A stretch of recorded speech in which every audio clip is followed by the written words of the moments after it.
জানাচ্ছি। আসসালামু আলাইকুম ওয়া রাহমাতুল্লাহ।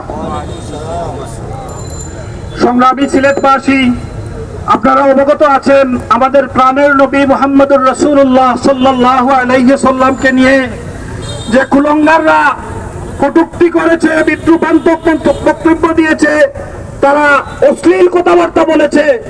এই কথাবার্তার মাধ্যমে, তাদের এই বক্তব্যের মাধ্যমে সমগ্র বিশ্বের মুসলমানদের হৃদয়ে রক্তকরণ হচ্ছে।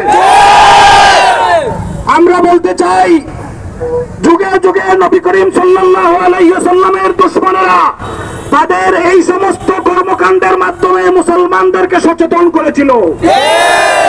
আমরা আজ সমগ্র বিশ্বের মুসলমানদেরকে আহ্বান করতে চাই, সকল দল মত নির্বিশেষে আমরা নবী করিম সাল্লাল্লাহু আলাইহি ওয়াসাল্লামের ভালোবাসায় ঐক্যবদ্ধ হয়ে তাদের বিরুদ্ধে প্রতিরোধ গড়ে তুলতে চাই। আমরা আমাদের সর্বোচ্চ আওয়াজ দিয়ে বলতে চাই, ফিদাকা আবি ওয়া উম্মি ইয়া রাসূলুল্লাহ, ফিদাকা আবি ওয়া উম্মি ইয়া রাসূলুল্লাহ, ফিদাকা আবি ওয়া উম্মি ইয়া রাসূলুল্লাহ। রাসূলের অপমানে আমরা আমাদের জান মাল কুরবান করতে প্রস্তুত আছি।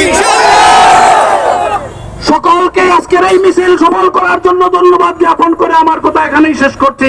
আসসালামু আলাইকুম।